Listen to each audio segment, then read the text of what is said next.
That this House calls on the New South Wales Labor Government to accept that the greyhound racing industry is incapable of reform and deliver a publicly funded plan to transition workers and impacted communities out of this cruel and untenable industry, including a ban on commercial greyhound racing, training and reskilling for affected workers, and the repurposing of tracks into green, community-owned spaces. On the 16th of July 2026, the New South Wales Auditor-General tabled its performance audit of the Greyhound Welfare and Integrity Commission, which it conducted following Abigail Boyd MLC writing to the Auditor-General in 2024 requesting the audit. The audit assessed the effectiveness of GWIC's regulatory actions to promote and protect greyhound welfare and revealed concerning systemic failures, including persistent weaknesses, gaps, inefficiencies and inaccuracies in GWIC systems, activities and broader compliance framework. The audit report made several concerning observations and findings about the effectiveness of GWIC's regulatory actions, including the following. GWIC does not conduct any proactive regulatory activity to monitor compliance across the racing industry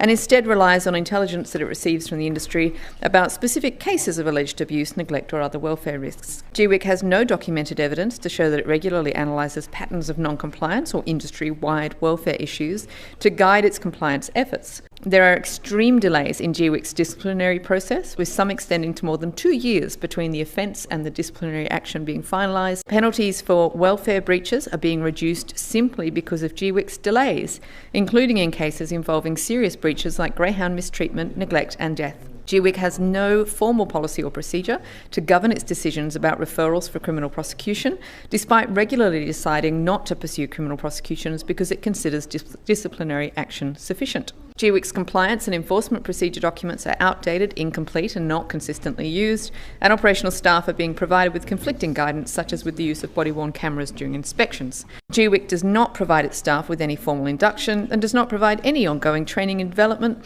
with staff relying on self-directed learning and informal support from colleagues. Frontline staff at GWIC are being placed at risk of significant work health and safety concerns, with no risk management framework in place for dealing with greyhound racing participants who have histories of violence, aggressive behaviour and gun ownership. GWIC's oversight of greyhound rehoming relies on its regulatory interactions with registered participants and information available through its own systems, and it does not routinely engage with local councils to identify non-compliance or emerging welfare risks in the rehoming process, which has created gaps such as in monitoring the transition of greyhounds on the New South Wales Pet Registry.